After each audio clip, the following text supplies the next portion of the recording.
Welcome to the George Asks podcast, the podcast where George asks me questions and I give him convoluted answers. Welcome and enjoy.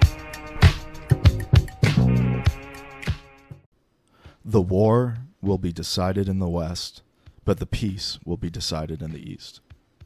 This is a quote from one of my favorite books. It's probably the most influential piece of geopolitical thought that I've ever read, and most influential in the way I think. It's a book called Democratic Ideals and Reality, which was written right after, written in 1919, right after the Paris Peace Conference. Most of it was being written during that time and then was published shortly after the Peace Conference concluded.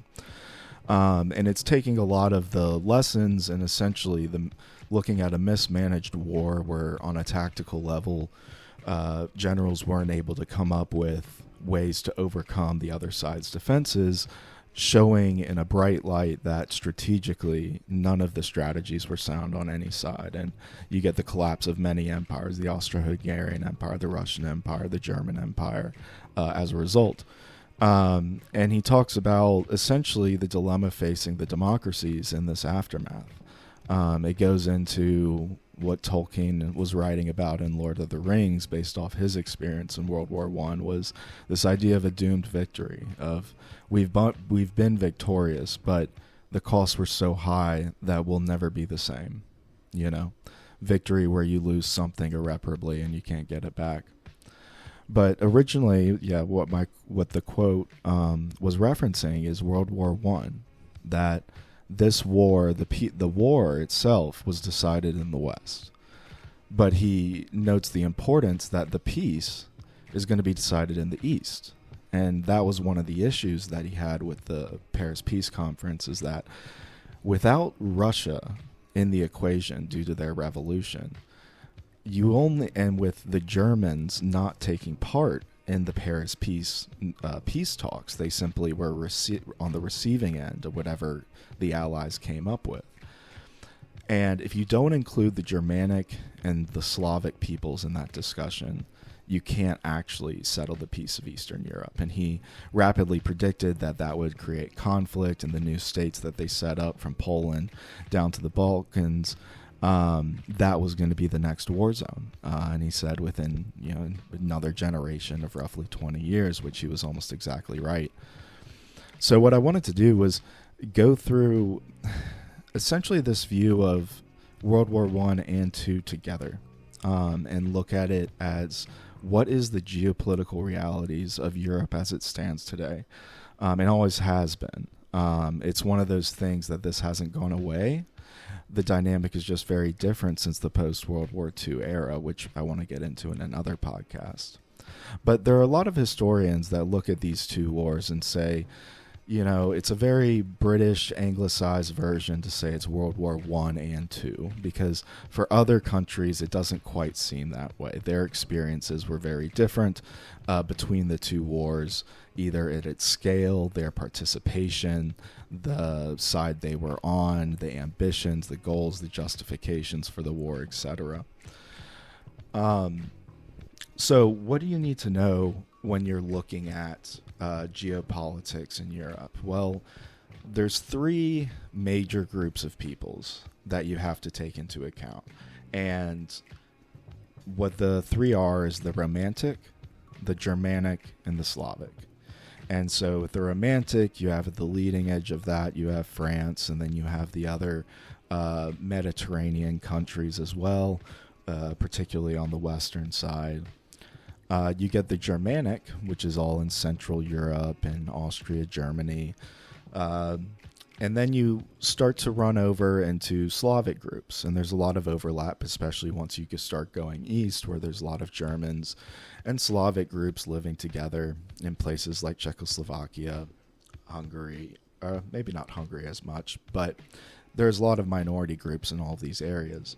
And you keep going until you get to the true Slavic lands of Eastern Europe and Far Eastern Europe into Russia. So what was Mackinder describing? And so what he was describing in his book is the peace was settled between the Romantic and the Germanic.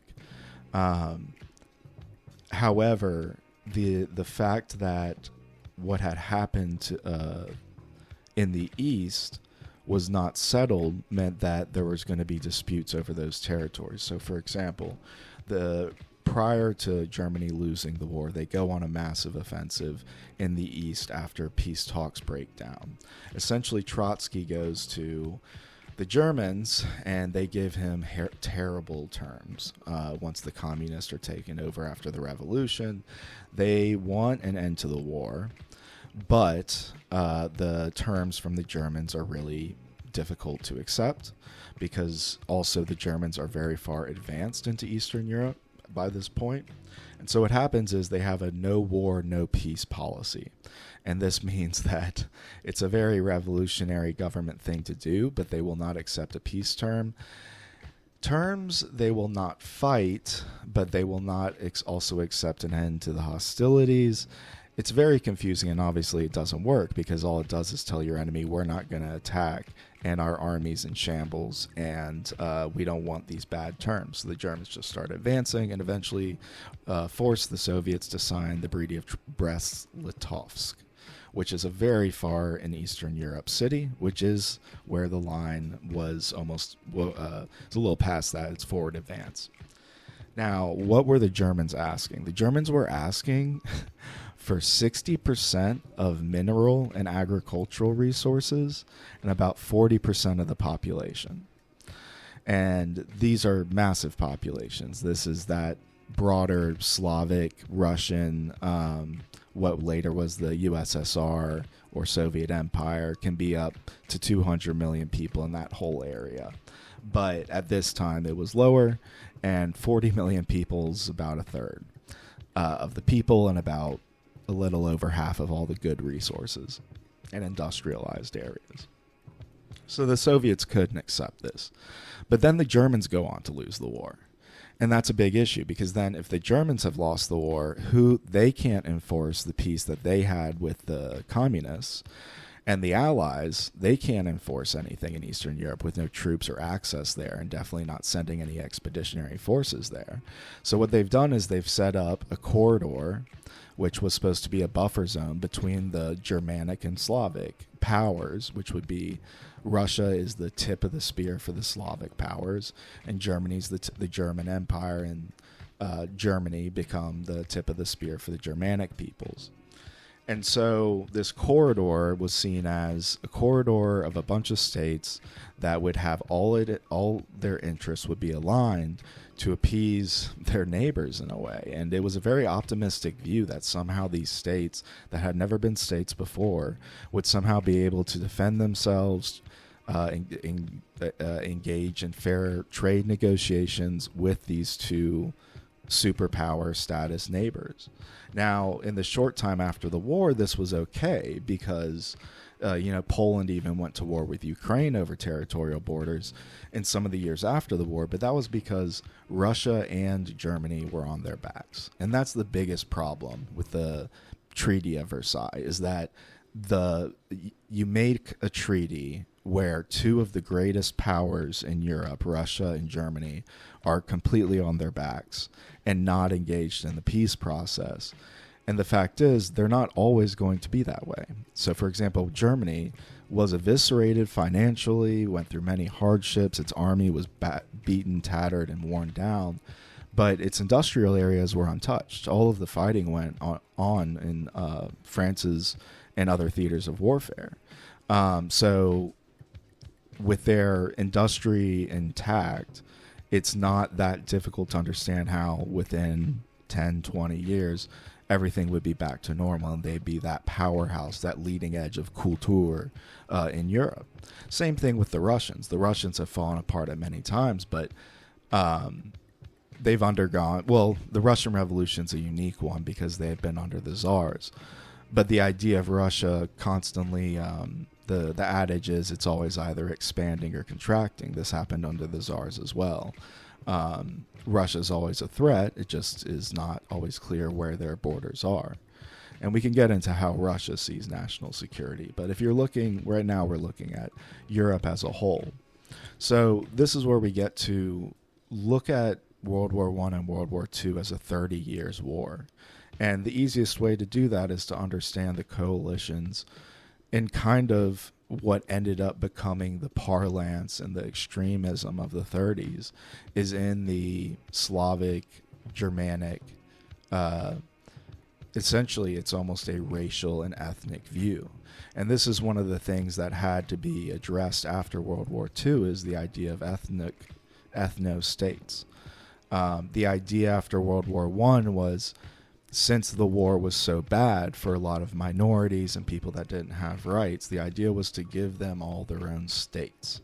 So if you were a large enough ethnicity and you had a dense enough population on a territory, even if there are minorities, those minorities would be given the option to leave and or whether or not that's fair, but that ethnicity could then get representation. The problem with this is then you get people like Hitler who are like, okay, if that's the game we're playing, I'm leading the German ethno-state.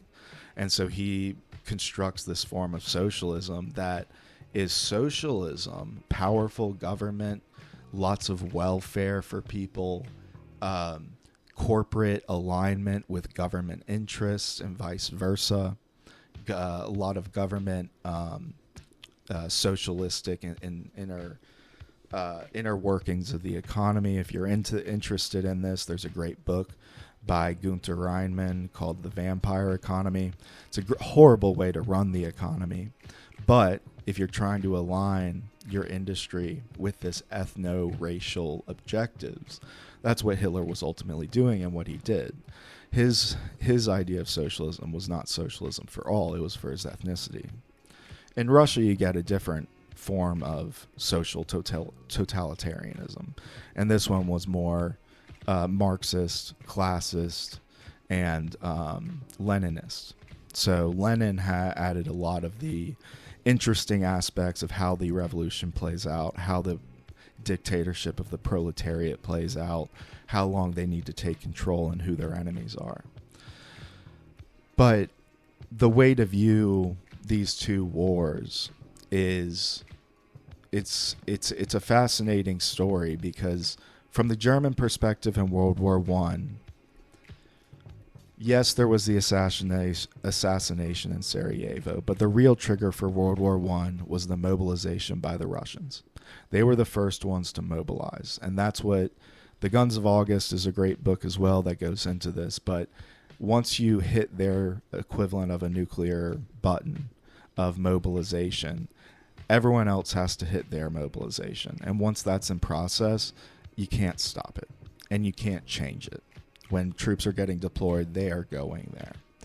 And they had a lot of all these great metrics of how many train line axles were crossing every second with however tonnage of this good, and how much was needed at the front. It's incredible what they were able to do. But what the Germans were facing, which plays into the famous Schlieffen Plan, which was their plan to go up into the Benelux countries and the lowlands and come down on Paris and France from the north, and ultimately failing and getting pushed back and leading to the long war of attrition.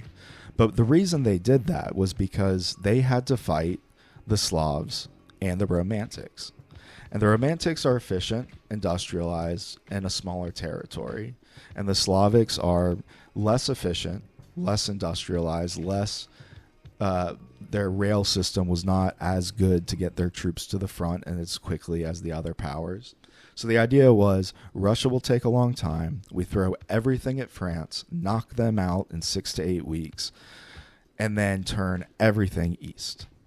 Which is interesting, because guess how World War II plays out? You would think that the Germans, there's a lot of misconceptions about German strategy, where it's like they learned from World War I, and that's why they did things differently in World War II. And that is not the case at all. What they did in World War II was they did attack Poland first. Okay. But that was because of the Molotov-Ribbentrop Pact. This was a pact between Hitler and Stalin that said, we're going to devour Poland, get it off the map, and we will not attack each other. It was essentially a way of saying, let's take Poland, You want some, I want some. We'll have a shared border at that point, but we both don't want war yet. And they both agreed to it. And so what you have after that is the phony war, where the Brits and the French build up their lines to defend, but eventually in 40, the Nazis attack. And letting your adversary decide when and where the battle happens is a very bad idea.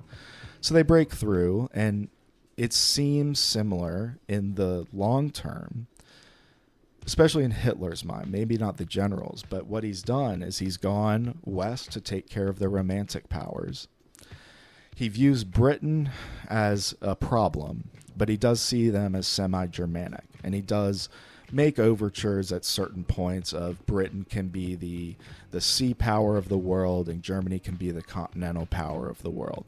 This doesn't satisfy the Brits because it means Germany controls all of Europe, which they do not like. Just like they didn't like Napoleon trying to do it. So what do they do the year after? They go east. And they fight the rest of the war. They suffer 9 out of 10 German deaths are from the Red Army.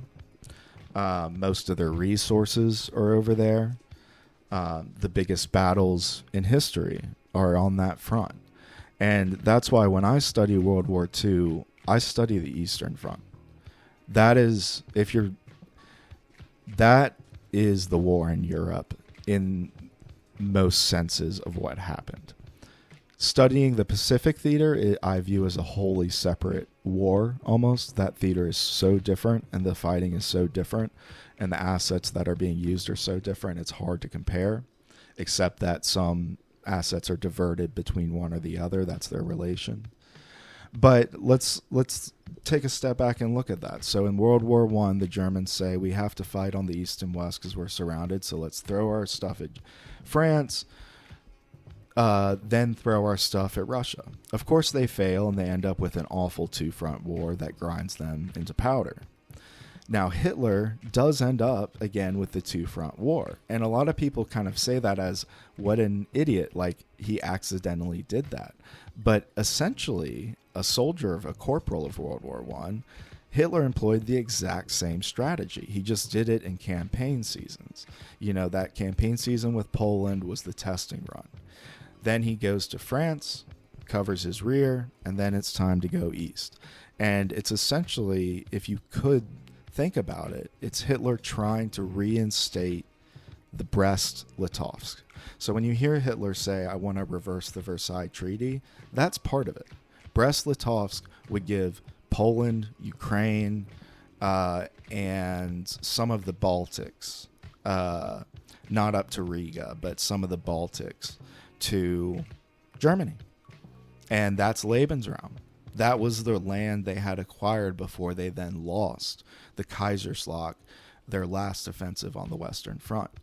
So there's a lot of intertwined aspects to these two wars, and I always am worried when Americans tend to go from World War II onward, because the fighting in World War II doesn't make any sense unless you understand what happened, why it happened in World War I.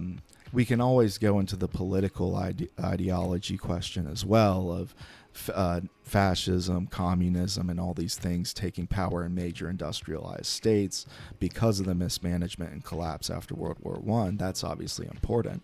But even some of the more basic aspects of, like, who are these peoples? What are they pushing for? And the idea as well that these are trends that have happened many times over their histories. For example, when you study German, there's 3 major dialects of German, and it's based off 3 major waves of expansion eastward.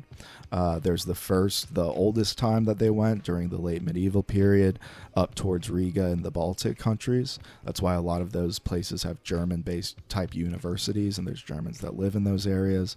Then you have more towards through the Bohemian area, kind of a center eastward march. And then you have the southward eastward march, kind of beyond Austria into Hungary and places like that.